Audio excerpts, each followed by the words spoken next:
fait. Bonjour, bonsoir, ça fait longtemps. Ça fait trop longtemps.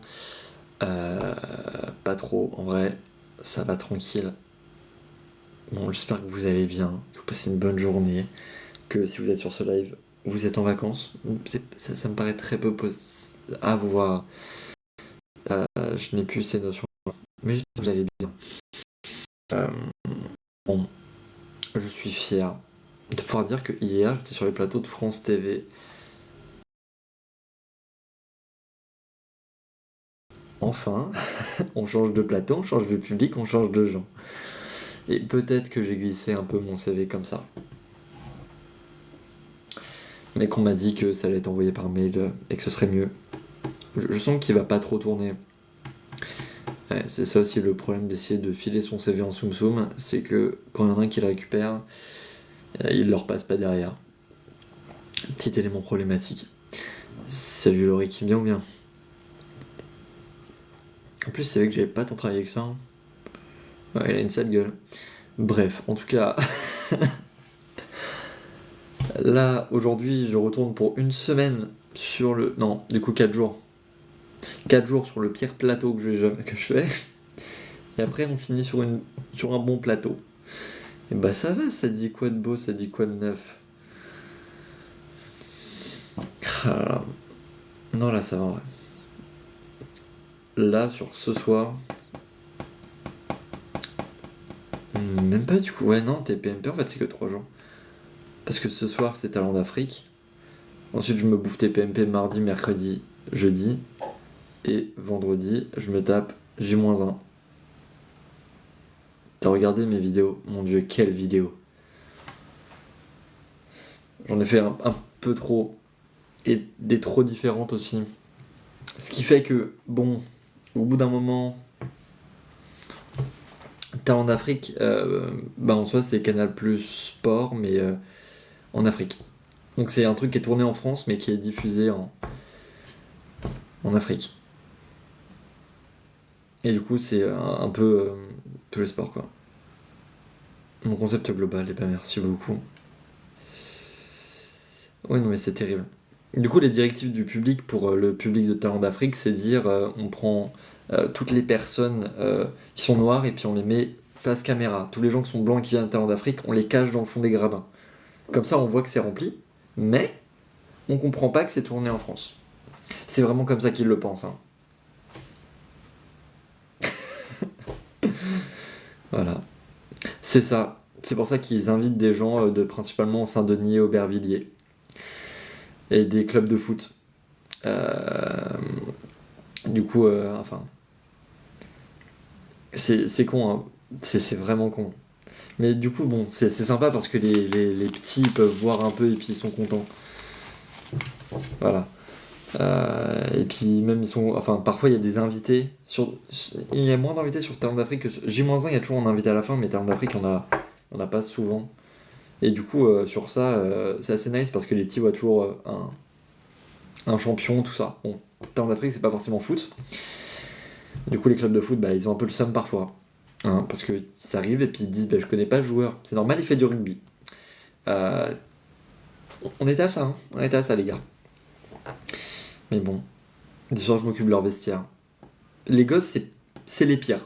Pour l'entrée des vestiaires, pas pour la sortie. Pour la sortie, c'est les plus nice, mais pour l'entrée des vestiaires, ils ont pas cette notion d'attendre. Et du coup, ils pensent que j'ai 27 bras. Et ils vont tout foutre sur la table. Et dès que je vais prendre leur manteau et poser sur le cintre, avant d'avoir leur donné le ticket de tu peux le récupérer après, ils vont s'être barrés. Du coup, heureusement qu'il y a leur entraîneur. Jamais prendre un petit tout seul pour un vestiaire quelconque. Jamais. Jamais.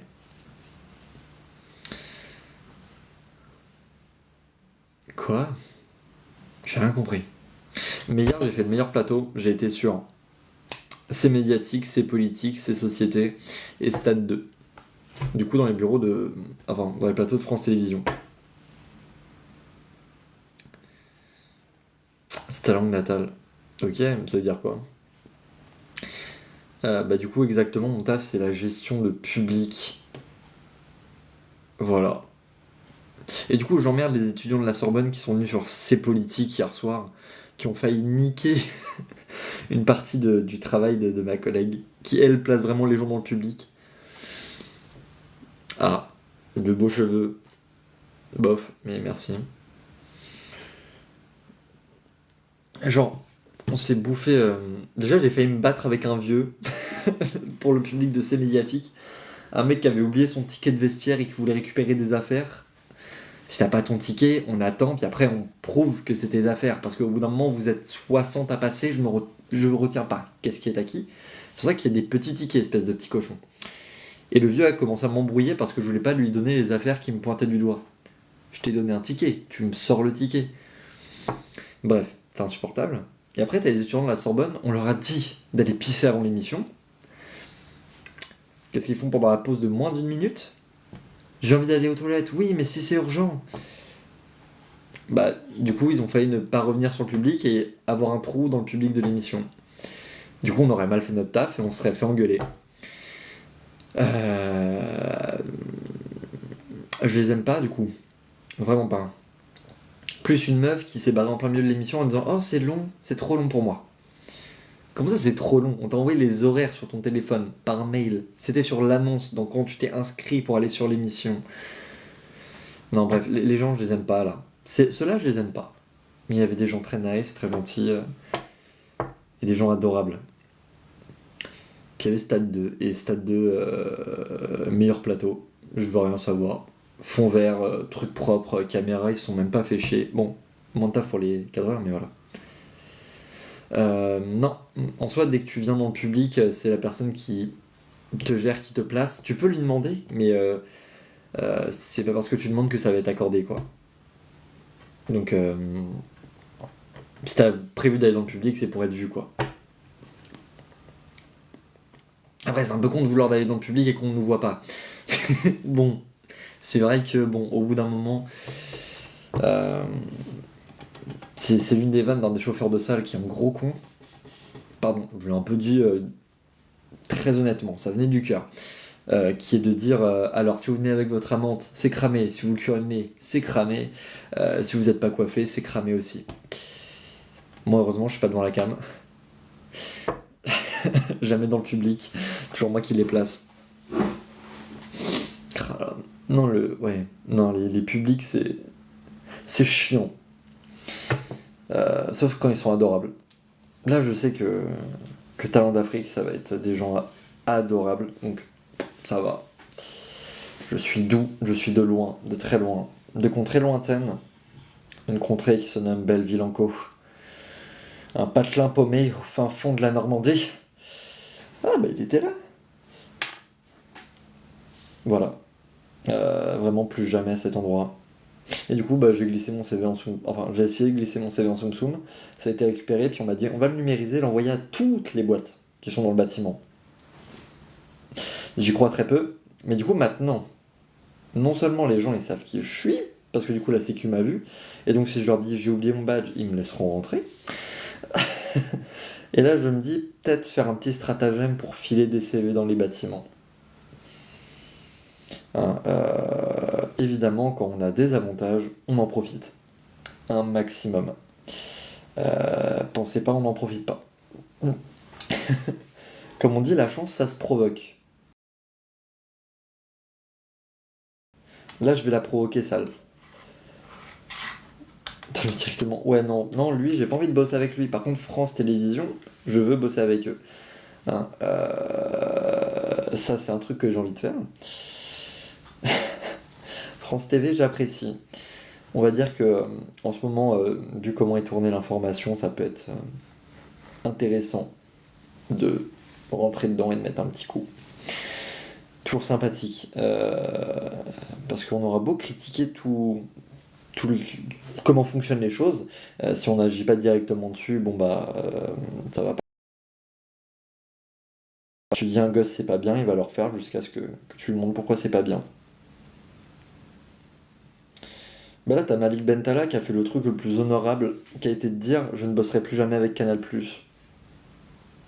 Donc en attendant, tous les Jonathan Cohen, tous les Bertrand Esclat et tout ça. Et certes, ça leur a donné une opportunité de grossir et tout, mais au bout d'un moment, faut savoir reconnaître les choses et le fait de se dire que oui, Canal+, c'est pas que financer le cinéma. Et actuellement, Canal+ menace de moins financer le cinéma, donc franchement, pourquoi perdre notre temps à rester chez Canal alors qu'il y a des boîtes de prod et de distribution qui recherchent vraiment à développer des projets français? Si on se met tous à aller vers eux, bah, ils auront plus d'argent pour financer les films, et ils ont plus d'argent pour financer les films, mais bah, ils en feront plus et des mieux. C'est juste que pour l'instant, Canal est le seul à avoir les moyens. Donc si on fait en sorte que d'autres aient les moyens, Canal+, c'est fini. Euh, Mais après, il faut trouver du coup quelqu'un qui, malgré le fait qu'il va gagner beaucoup d'argent, ne va pas profiter de certaines choses. Après, Bolloré, c'est parce qu'il a plein de... Comment on appelle ça? Il a pas que Canal en fond, et il a plein d'autres entreprises, il a des actions un peu partout. Et bon, ça fait partie des choses sur lesquelles il est problématique. Donc il faudrait quelqu'un qui se concentre uniquement sur cinéma, full, cinéma et télé. Netflix France, non. Netflix France, ils seront jamais assez gros et puis Netflix fait pas de les... Enfin, les projets soutenus par Netflix, c'est pas les bons. Et en fait, Netflix, ça reste une plateforme. Là où Canal est encore quelqu'un qui nous met dans le ciné, Netflix nous met pas dans le ciné. Parce qu'ils gagnent plus à être une plateforme que être un distributeur. Et du coup, en termes bah, du coup, ils sont distributeurs sur leur plateforme, mais du coup, en tant que plateforme, ils gagnent plus que s'ils les foutaient dans le cinéma, quoi. Donc là, en fait, il faudrait que soit Gaumont qui se bouge. Enfin, pas Gaumont. Je sais même pas ce serait qui, du coup. Non, soit, ouais. Après, tu te bloques dans les ciné Gaumont, mais euh, il faudrait que. Il y a cette thune de Gaumont et d'une boîte. Faut qu'il y ait des boîtes de prod qui sortent du lot, parce que là, c'est. Là, ça pue du cul. Hein, on va pas se mentir. Non, c'est Disney qui veut reprendre le marché français. Et Disney, là, il y a moyen. Il y a moyen qu'ils fassent des trucs bien.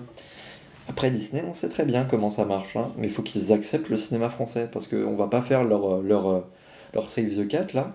C'est bon, leurs techniques de scénario, ils sont à eux, ils les gardent, nous on fait nos films, juste financez-les. C'est tout ce qu'on demande. Si on doit s'adapter à leur système de fonctionnement, c'est qu'on aura tué le cinéma français. Parce qu'on a un certain type de fonctionnement qui n'est pas le système américain. Ah, la lumière! Voilà. L'image sera plus fluide, et plus carrée, et plus correcte. Comme on dit chez nous. Mais du coup, ouais. Là, voir qu'est-ce qui va s'ouvrir et où. Ça va aimer Karen. Ah ouais, bah peut-être. C'est ça qui fait peur, quoi. C'est ça qui fait peur. Le cinéma français devient un vieux truc un peu pâteux et dégueulasse. On fera avec. Touché. Coulé. Et ouais. Et c'est possible que ça arrive, hein. Qu'on finisse par avoir un vieux cinéma français un peu pété qui ressemble juste au cinéma américain. Mais bon. Les films TF1, bah c'est TF1. Enfin, il y a des producteurs et qui trouvent TF1 c'est le diffuseur. Mais TF1 produit aussi certains trucs. Il y a plein de boîtes de production qui font des films qui font des films sur TF1. Mais en soi, TF1 produit une partie aussi. Le but d'un distributeur, c'est je te donne des thunes pour faire ton film, et dès que ton film il est fait, bah, je me refais des gains par rapport à par rapport au public qu'il reçoit. C'est ouais, c'est un peu. J'utiliserais le mot actionnaire du film. C'est tu fais rien dessus, tu donnes juste de la thune, quoi. Et une fois que la thune est donnée et que le produit peut devenir rentable, et bah tu récupères un peu de l'argent du côté de ce qui a été fait, quoi. Et du coup, genre un pourcentage. Et ces pourcentages, c'est réparti entre machin et machin. Ouais, voilà. Parce qu'on les voit là, les gens commencent à gratter. Même ça met. Enfin, je sais plus. T'as encore les réalisateurs qui touchent des droits d'auteur dessus. Ouais, bon, tout le monde touche un peu de droits d'auteur partout maintenant. Sauf les scénaristes. Si on s'est battu pour, maintenant on a. C'est les acteurs qui vont commencer à gueuler là-dessus, je pense. Pour l'instant, ils n'ont pas de droit d'auteur à l'image, enfin de droit à l'image qui gagne dès qu'il y a une publication. Ça, c'est fort dommage. Tu gagnes de la thune pour ton rôle d'acteur, puis après, pouf, tu touches plus rien, du tout. ton film pourra être diffusé dans 20 ans, touchera rien. C'est pour ça qu'il faut dépenser soigneusement son pognon et correctement. Ça devient vraiment de la gestion d'économie en fait, l'audiovisuel. Si t'as une mauvaise gestion de tes thunes, tu pourras jamais faire ce métier-là. Il faut savoir se dire, ok, donc avec 100 000 euros, il faut que j'apprenne à les dépenser sur 4 ans. Donc tous les mois, manger, le loyer, l'électricité, combien ça va coûter plus les trajets, plus le matériel à acheter, plus bien évidemment toutes les impressions et puis les dîners que tu vas devoir faire avec les producteurs, que tu fais rentrer en ligne de compte, parce que c'est pas le producteur qui va te payer à moins qu'il t'ait apprécié. Ça te fout toujours un peu dans le cul, quoi. Tu sais, si un rendez-vous s'est bien passé quand le producteur te dit « Oh, là, je prends pour moi ». Ou soit c'est qu'il fait passer ça en frais de sauce, donc là c'est pas fou. Non. Non, le cinéma il marche encore, c'est juste les gens ils vont pas voir. Ils vont pas voir les bons films parce que c'est pas ceux qui sont mis en avant. C'est la communication qui est différente, c'est juste que les petites productions ils ont pas une communication grosse, ils ne mettent pas beaucoup d'argent dans la communication, ils mettent tout dans le film. Et du coup on compte sur la communication des festivals, de tout ça, sauf que c'est pas assez. Du coup, ouais, il faut que les bandes annonces soient foutues quelque part, que les gens ils soient invités, que voilà. Et il y a que les super productions qui ont moyen d'aller sur les plateaux TV. On attend de revoir des Pierre Ninet sur Quotidien. Non mais là, ouais. Faut mettre en avant le petit film là. Là c'est bien, déjà les courts-métrages français vont revenir un peu en avant. C'est con parce que Canal commençait vraiment à le faire ça. Mettre les courts-métrages et dire regardez-les. Oui, c'est bien. Enfin, Netflix l'a fait un tout petit peu, vraiment anecdotiquement. Disney, ils ont les one-shots, donc ça va. Mais je sais pas vraiment, enfin j'arrive même pas à faire de prédiction sur comment ça va évoluer quoi. Pour moi, je pense il y a plus moyen que... Ah ouais non, je peux même pas dire. Là enfin franchement ça me fout juste plein de doutes et des questions, beaucoup de questions. Mais enfin, là on va dans le mur si on veut. Là c'est le cinéma français, on va faire beaucoup moins de films, mais avec beaucoup plus d'argent parce qu'ils ont vu que ces films-là marchaient. Du coup l'industrie va un peu faire tourner en rond. Ils vont moins financer de courts-métrages et du coup il y aura beaucoup plus d'autoproduction. Donc le cinéma français ça va devenir un grand ménage de petites productions et de trucs un peu mal foutus jusqu'à ce qu'on retrouve une économie stable avec une boîte de production qui va sortir du lot. Donc pour moi, on va juste faire un gros retour en arrière pour revenir à ce qu'on a aujourd'hui. Mais bon. Parce que je vois même pas comment ça peut bien tourner avec comment c'est en train d'aller. Mais vraiment, le fait que Canal Plus boude, genre c'est des enfants. C'est vraiment des enfants. Enfin, les gars, bien sûr que c'est 8 ça vole. Genre quand tu te retrouves avec... on te retrouve avec des propos ignobles à l'écran, oui. Non mais enfin, dire, t'as plein de gens qui arrêtaient pas de sortir la phrase de oui mais C8 c'est pas Canal+. Bah pourtant les actions qui touchent C8 ça touche Canal+ aussi parce que c'est le même groupe, le groupe C8 qui appartiennent à un actionnaire majoritaire. Donc au bout d'un moment, oui Canal+ c'est pas Bolloré, mais il est actionnaire majoritaire alors il prend les décisions majoritaires. C'est ça le truc. C'est ça le problème. S'il était juste petit actionnaire, qu'il avait pas beaucoup de poids, Osef, il est actionnaire majoritaire quoi. Il a racheté beaucoup de parts. Donc au bout d'un moment, putain ouais. Au moment où les gens crachaient sur Canal. Canal c'est bien parce que ça a été une révolution en faisant de la critique et des bons trucs genre. Comment on est tombé d'un truc qui... Je saurais même pas dire parce que du coup c'est vraiment un truc de révolutionnaire limite à ce que c'est aujourd'hui. Putain. C'est... Canal a eu des valeurs à un moment. Voilà, juste le fait de se dire ça. Omar et Fred, c'était drôle. Les Guignols, c'était drôle. Ouais.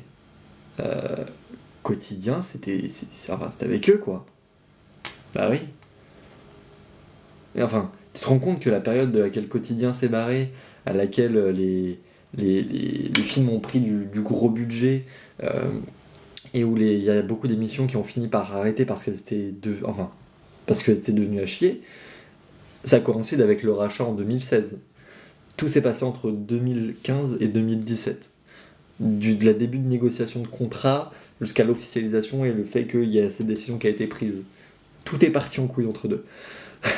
Genre, vraiment, au bout d'un moment, quand il y a un pattern commun, les gars, objectif. Voilà. Donc, Vincent, il a fait du caca. Maintenant, on fait quoi? Est-ce qu'on dégage Vincent? On peut pas. C'est à lui maintenant. C'est son pognon, il fait ce qu'il veut. La Canal+ va rentrer en bourse. Ça pue beaucoup pour nous. Ah putain, Canal+ qui rentre en bourse, quoi. Et c'est prévu depuis 2015, c'est prévu. Hein. Comme quoi les dates coïncident, encore une fois. Mais enfin, le fait que tout était axé pour que... Le fait que Canal+ rentre en bourse, ça fait que du coup, c'est plus seulement le marché français, mais aussi le marché international, et surtout le marché américain, car c'est eux qui vont racheter des parts. Donc en fait, là où Canal+ a beaucoup de rachats français, ben en fait, ça va avoir un rachat international, et donc Canal+ va pas être le premier financeur de cinéma français, mais va devenir simplement un financeur international, comme peut l'être Netflix, ou encore, du coup, Disney. Et du coup, défendre le cinéma français, un peu plus osef, quoi. On va devenir anecdotique. Salut, mais au revoir, moi. Là, ça fait genre, je sais pas, ça doit faire 4 jours que j'ai pas fait de live. Tu fais tout le temps des lives, tu tombes sur mes lives, c'est tout. Je fais quand je peux, quand j'ai envie, et surtout maintenant je vais aussi en faire pour remplir la chaîne YouTube, quand il y a des trous. Voilà, parce que comme on dit, il faut publier tous les jours, et quitte à ce que ce soit de la merde, autant que ce soit des discussions, quoi.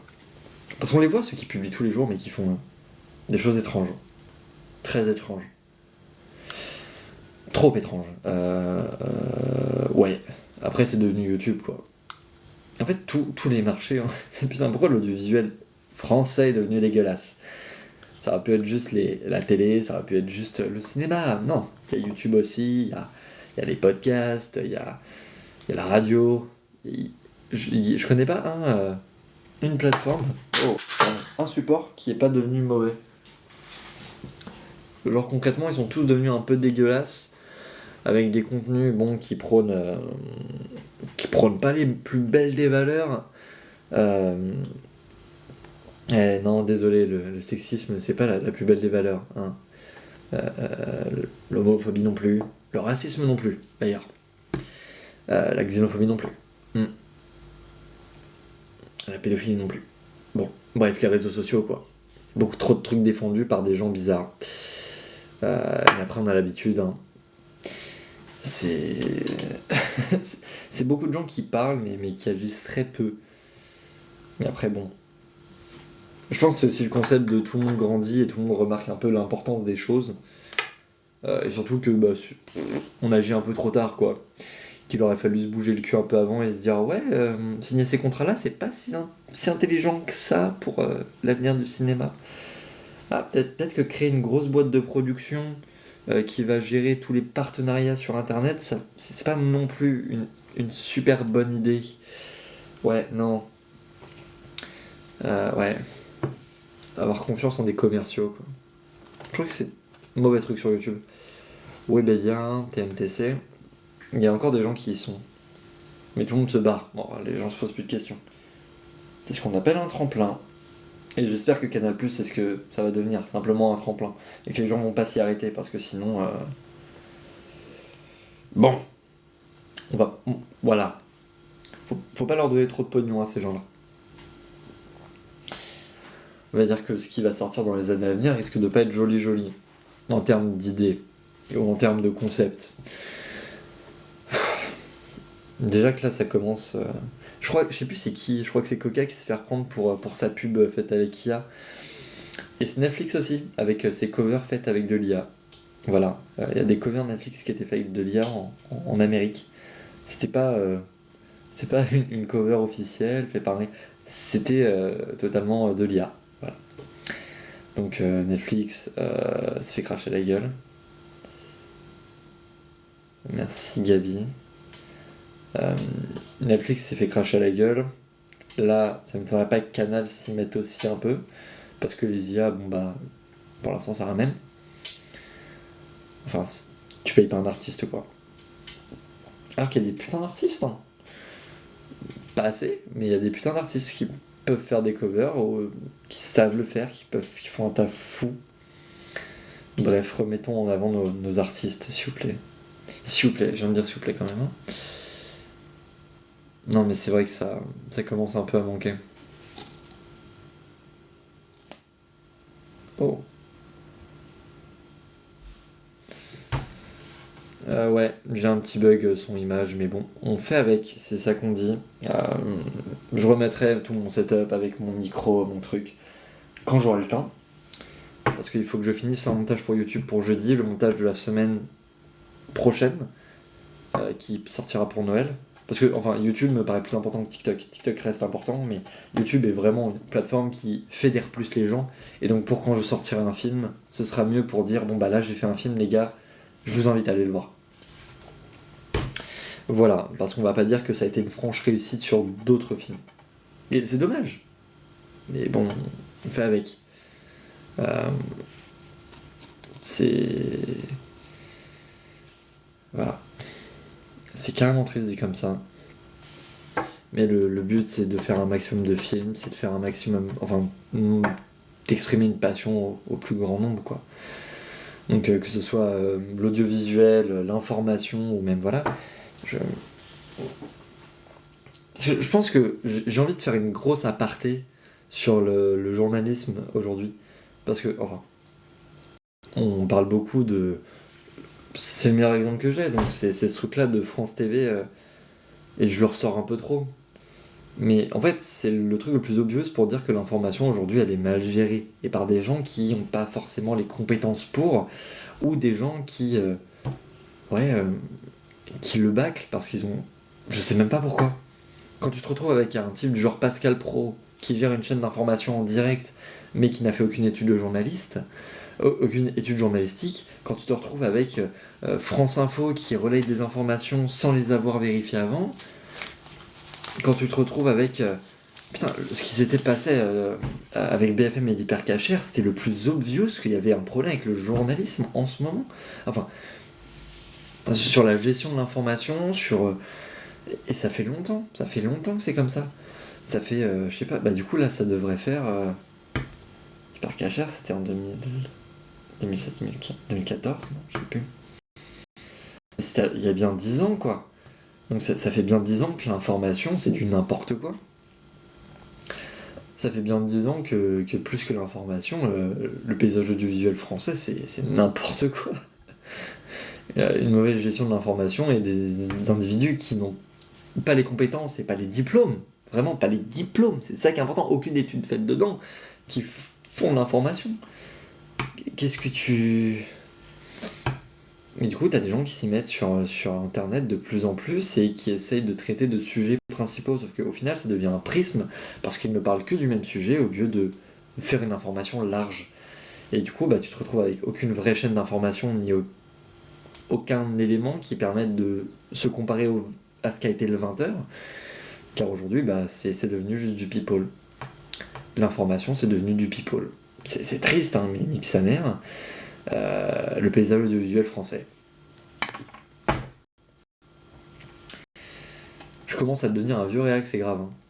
Le côté c'était mieux avant. Bon, bah là c'est un peu vrai. Mais c'est pas ce qu'il faut dire. Faut qu'on fasse comme c'était avant. Qu'on retrouve qu'est-ce qui était vraiment mieux dans l'audiovisuel et puis se dire suivons la ligne droite par là. This is the way, bitch. Mais bon, après, c'est l'audiovisuel, comment on le gère, le respect des diplômes, des travaux des gens. Et encore une fois, c'est pas parce que tu as eu ton diplôme que tu es compétent dans ce que tu fais. TMTC, le pistonnage. C'est pour ça qu'il faut aussi tester les gens et qu'aujourd'hui, bah, tu passes un peu facilement trop partout. Et que tu te retrouves avec du pistonnage excessif et des gens qui n'ont pas à être à certains endroits. Pascal Pro restera le meilleur exemple. Mais ouais.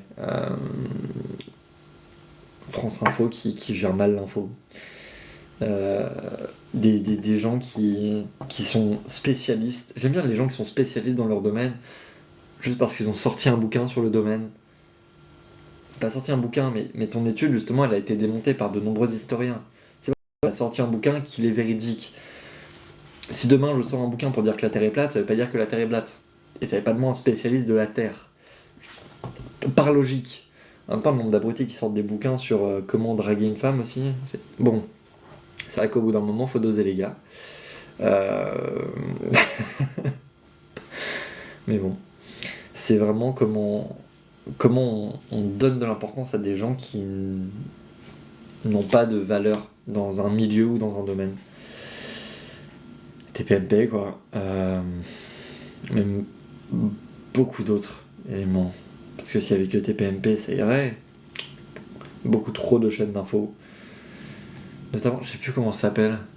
Il y a une chaîne comme ça, il y a une émission. Il y a une émission où le but c'est juste d'interviewer des gens pendant un repas. Genre ils bouffent pendant l'émission.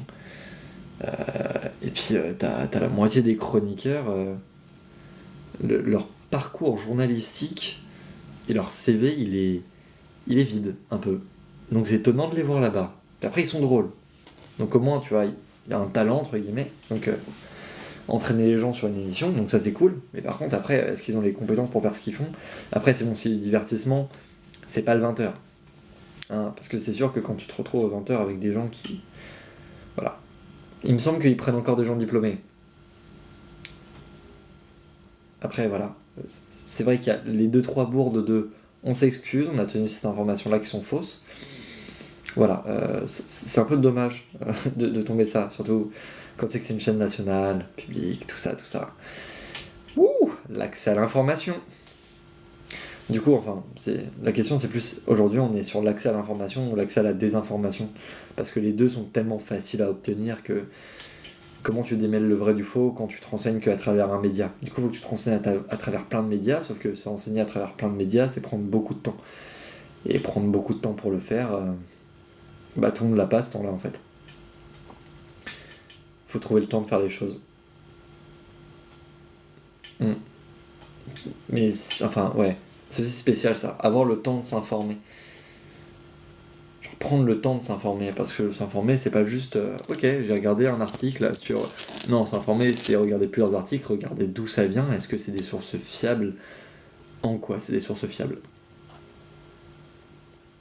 Bref, beaucoup de choses. Bon, moi ça fait très peu de temps que je live, mais suffisamment longtemps pour me dire que va falloir que je parte taffer là. J'ai beaucoup d'avance, mais beaucoup, c'est toujours pas assez. Du coup, je vous laisse une très bonne journée, une très bonne semaine et une belle vie en général parce que c'est important.